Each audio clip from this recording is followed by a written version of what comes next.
தாலி கட்டுற வரைக்கும் கிடையாது. தினம் தினம் லவ் பண்ணணும். 20 வருஷம் ஆனாலும் லவ் பண்ணணும். லவ் பண்ணிட்டே இருக்கணும். அவங்களுக்கு மரியாதை கொடுத்துட்டே இருக்கணும். எல்லாரும் மாறுவோம், நம்மளும் மாறுவோம், அவங்களும் மாறுவாங்க. 20 வயசுல இருக்கிறத 25 வயசுல வேற, 30 வயசுல அவங்களோட ப்ரியாரிட்டிஸ் வேற, மனசு வேற மாதிரி மாறும். எதுக்காக போறோம், என்ன தேடல் அப்படிங்கிற மாதிரி பல விஷயங்கள் வாழ்க்கையில மாறிட்டே இருக்கும். பட் அந்த அன்பு, அவங்க மேல இருக்கிற காதல், அது மாறவே கூடாது. லவ் அட்வைஸ் தான் நான் கொடுக்க முடியும். And also, I think the respect. ஒரு ஆண் ஒரு இடத்துக்கு போறதுக்கு ஒரு வண்டி எடுத்துட்டு போறாருன்னா 1 hourல போயிடலாம்.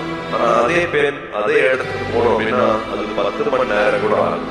நான் எதுக்காக அப்படி சொல்றேன் உங்களுக்கு தெரியும். எனக்கு கல்யாணம் ஆச்சுன்னா, ஒரு குழந்தை போறதுன்னா, வீடை பார்த்துக்கணும்னா எல்லாத்தையும் காம்ப்ரமைஸ் பண்றது பெண்கள் மட்டும்தான் பண்றாங்க. சோ